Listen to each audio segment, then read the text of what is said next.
Jimmy Butler, Derrick Rose. Is there a feud or not? Are the Bulls embracing Fred Hoiberg's faster-paced offense? Can Joakim Noah handle coming off the bench?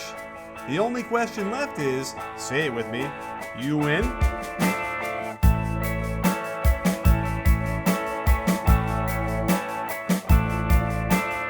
Hey sports fans, Coach Nick here, and welcome to the BBallBreakdown podcast. I am pleased to welcome on Sean Highkin, who is the Bulls beat reporter for Bleacher Report, but he's also with NBC Pro Basketball Talk, so you can find him all over the place. So Sean, we're talking Bulls, right? Yeah, how you doing? I am good. I'm just wondering what's happening. It seems like there's lots of turmoil these days with Derrick Rose and whether he's going to play or not. What's the latest that you hear? Well, I was actually just at practice today, and this is kind of a new development, but we had kind of thought that he was just done for the preseason. He wasn't going to play at all in the preseason, and he may or may not be playing opening night. But now today, Fred Hoiberg was talking about this, and then Derrick himself talked about this. He might play a little bit tomorrow. Now, tomorrow's game, the final game of the preseason, is against the Mavericks, and it's in Lincoln, Nebraska. So, I think they just kind of want to get him out there for a few minutes just to get him some game action. But the thing that's weird about it is as far as his conditioning is fine. What they've been saying is that his conditioning is okay. It's just he still has a little bit of blurred vision, a little bit of double vision in the left eye where he had the surgery over the orbital bone. So we don't know what he's going to look like. He's still seeing a little bit of double. He's going to have to wear a mask. So we don't know what he's going to look like. But I think they just want to get him out there, and they still don't know whether he's going to play opening night. But now it seems a little more likely. Huh. Well, it's funny because I had tweeted out a Vine of 6 seconds of him shooting around the other day with the mask on. Mm-hmm. And, the question was, or I said, somebody here convinced me he's actually comfortable out there because he just looked like either it was, the lights were very bright and his eyes were very sensitive and he couldn't see well. And he looked really just upset about being out there. So has that changed in the last couple of days? Well, we saw him up close today without the mask on, and his eye is still pretty swollen. I personally, I'm surprised they're even having him play, just because they've considering all the other injuries he's had, and not that this eye injury has anything to do with his other injuries, but just considering his health history and how important he is to the Bulls, and he's still for as much as we want to talk about Jimmy Butler is kind of the guy now. But Rose is still like the X factor of this season. Like if he's healthy, that's going to make all the difference between whether maybe they're a contender or whether they're a second round out again. So I'm surprised if that they're actually going to push this, and if they want to have him play with while his eye stuff is still not recovered. As far as whether he looks comfortable out there, he doesn't look comfortable. I don't think he loves the mask. Mm-hmm. He kind of joked today that he might turn it into an alter ego. He might keep doing it, and he might just keep wearing it like Rip Hamilton did. But I think you can kind of tell he doesn't love wearing the mask. And now, as far as like the way he looks, yeah, I saw the same Vine that you posted. I've seen him up close shooting with the mask on over the last couple of weeks. It doesn't really seem like he's doing, he loves wearing the mask, but I think it's also just like his eye is so swollen that he kind of has that permanent like squinty look right now. So I don't know whether that's just him being uncomfortable or whether that's just how his eye is healing. But I was surprised when Fred said today that there was a chance they would actually play him in the game tomorrow. But Rose seemed pretty adamant that he wanted to get out there for a few minutes. Yeah, I mean, I think it's silly. I don't think there's no value necessarily to doing that, especially if he's got blurry vision, and it's not going to help him feel more comfortable in theory. But it was never really clear to me exactly what happened that led to him breaking the orbital bone in his eye. Are there firm details in what happened? He caught an elbow in practice, and I think we've pretty much confirmed that it was Taj Gibson that did it. It was obviously it was an accidental elbow that he just kind of caught a hard elbow on the first day of practice during training camp. Because media day, he was so optimistic. He was saying, this is going to be a great year for me. I'm really excited about this, saying all the kind of stuff he usually says. And the thing that's different about this year is this is the first year in I think 4 years, I want to say, where he hasn't come into a season rehabbing off of an injury. He's just been healthy and working out all summer. So I think he was really excited to hit the ground running, especially with this new coach and the new system and all this stuff. And then the first day of practice, he catches this hard elbow from Taj Gibson, and then Fred said, the first day of practice, we don't know how serious it is. We just kind of held him out to be on the safe side, and then later that afternoon, they send out the press release saying he has this fracture and he's going to need surgery. And it's just like, oh, great, here we go again with this. Yeah. So, when is he going to get traded? Rose? I'm just wondering, I'm looking at this roster and I had this weird, this is how I watch the games. I get bored sometimes. I start just picturing scenarios and whatever. And to me, it feels like with this glut of forwards that they have, and even Bobby Portis now, we can talk about in a minute, but I love, it's like, I don't know. Pau Gasol to me, I think it should have been traded, last year, only because I feel like this is it. Whatever you're going to get from him now, it'll only go down from here, even though he's on a great contract.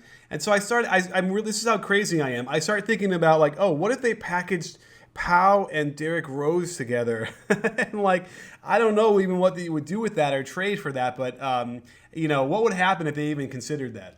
Well, I don't think they're really at that point of even thinking about doing that. It's going to be interesting more maybe next season because his contract is up in 2017, and he made those comments on media day about wanting to get paid and being looking forward to his free agency and getting a new contract. So I think that's a little bit down the line that they're going to really be thinking about that. The problem to me with even looking at trading him, first of all, he's making around $20 million this year. So you right away, I mean, I know the cap is going up next summer with the TV deal, but even though to have a team that has that many movable assets to even be able to take that contract and will be able to send back stuff that not only matches their salary, but is stuff the Bulls would even want and that would make them better, I don't really see a deal out there.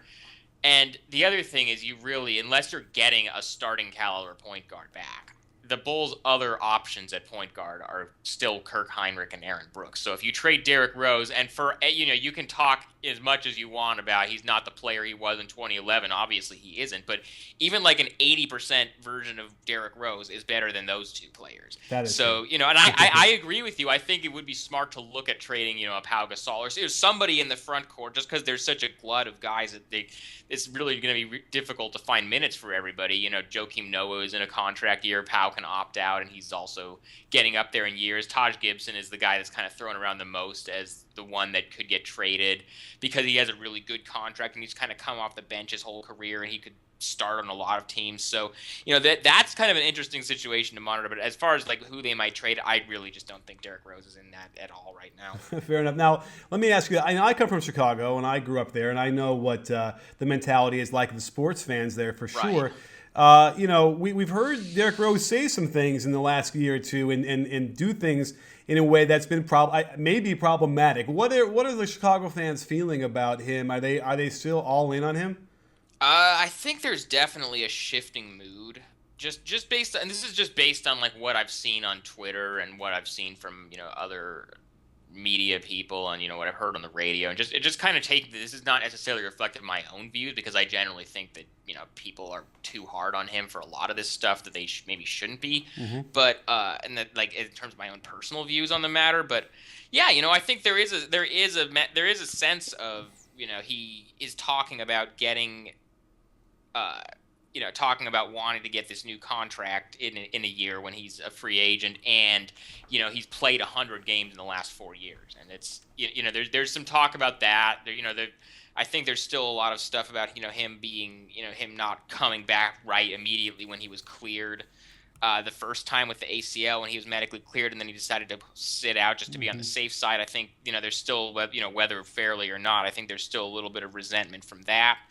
I think people are kind of starting. And the other thing is that Derrick, he means well, but he just doesn't really articulate things very well. Like I'm sure he didn't mean anything bad when he said those his comments on media day about he wants to be focused on getting a new contract and getting paid in a couple of years. When he says that stuff, when he says like I have a family to take care of, I think he thinks that that's going to make it more relatable. He doesn't really realize that the average person doesn't really want to hear that from somebody who's already on this $90 million contract plus however much money he's making from Adidas. Like I think there's there's a little bit of that kind of going on that he just like.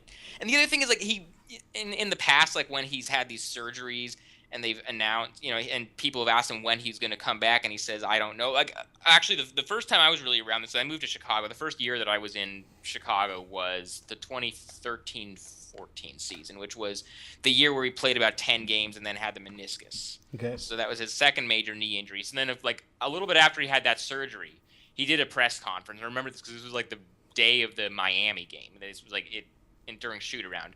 The Bulls had already sent out a press release after he had his surgery, ruling him out for the season. So that was done. They had already officially said he's not going to play this season. And so then at the press conference, somebody asks him, if there's a chance, if you feel like you're healed up and the playoffs roll around, do you think there's a chance you'll play? And he basically, what he should have said there was, they said I'm out for the season. We're going to operate as if I'm out for the season. And that's what Tom Thibodeau said afterwards. But then what he ended up saying was, well, who knows if the time is right, maybe. And as he said that, we were all just looking at each other in the media seats, dude, no, don't. There's no way he was going to play. But it's why say that? Because all that's going to do is set yourself up for this, this talk, on the talk radio and among fans and whatever of, he's breaking these promises. He said he'd try to come back. All he's doing is setting himself up for that kind of scrutiny by maybe if he just said something differently. I just think he kind of makes stuff a lot harder on himself than he needs to, but it comes from a good place. I don't think he's a bad guy or anything. There's kind of this narrative of that, but it's just, I don't think it's that. I think he just isn't very good at, deciding what to say and what not to say. And I think he makes it harder on himself than he needs to, if it makes any sense. Absolutely. Well, trade for sure, I think, is going to be on the horizon, and I don't think it's going to cost them anything. They're going to probably improve a situation that way, and then we'll see what happens. The thing that's weird, though, the Bulls do not make in-season trades. The only one that they've done recently is when they traded Luol Deng, and that was purely a salary jump. They weren't getting anything back. They just don't. Maybe, I don't know whether this was just under Thibodeau, but if you look back, basically Gar Forman's been here since 2009. I can't. That's really interesting. They really just don't make moves during the season. Maybe they'll sign a guy to a 10-day contract at some point if somebody gets injured. They didn't even do that. Last year, the Bulls literally made 0 moves. No D-League call-ups or send-downs of guys on the roster. No 10-day contracts. No trades. No free agent signings. They did not do a single thing with the roster last year. And the Bulls front office, they've done a very good job, especially with drafting. They've gotten a lot of good guys, late in the draft.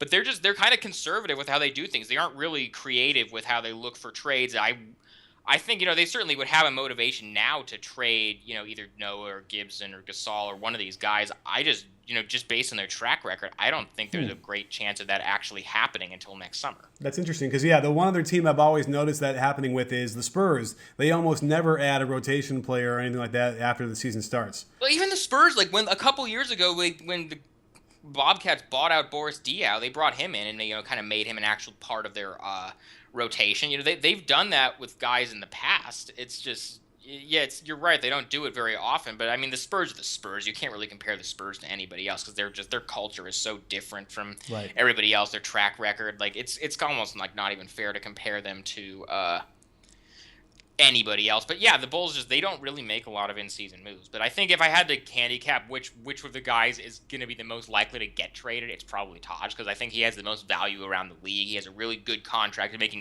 8.5 this year, I think 9 next year. He's a great defender. He's a good locker room guy. He's gotten a lot better on offense. He can hit that mid-range shot now and play around the basket. I think they could get the most for him if they decided to move somebody. I just think it's unlikely they actually do anything during the season. Well, I agree, and I think Sean, you are the Taj Gibson of the NBA writer world, who's there for everybody, does a great job night in, night out, consistently. And tell us everyone where we can find you on Twitter. My last name is Highkin, Highkin. That's my Twitter handle. I had to fight to get that for a while, but I got it. Wow! Did you have to pay for it? No, I didn't have to pay for it. This was back when I was at USA Today. I had their social media person talk to somebody at Twitter, and eventually, because the person who had that handle hadn't used it in 4 years, and they had 2 tweets and followed 0 people. So I was just come on, let me get this. Yeah. And I was able to finally. Well, it's funny because I had the same issue with B-Ball Breakdown, and I finally got it too. Yeah. You changed your handle. You used to be B-Ball Stores. Yeah, and by the way, if you're listening to this, if you're on Skype, give me my B-Ball Breakdown. Someone's got it, and I can't get it. I have no idea how to find them. But yeah, I finally got it. You know what it was? A guy who works for Twitter started following me, and we kind of struck up a conversation, and he was the guy to help me. So, William, thank you so much for that. And anyhow, it's a great conversation, and we'll make sure to keep our eye on all these storylines. You'll have to come back on and check in with us later on in the season to see how things are going. Yeah, absolutely. Anytime you want to have me on, this is fun. You got it. Well, don't forget, sports fans, at B-Ball Breakdown, we're not a channel, we're a conversation. You in? Are you in, Sean? I'm in.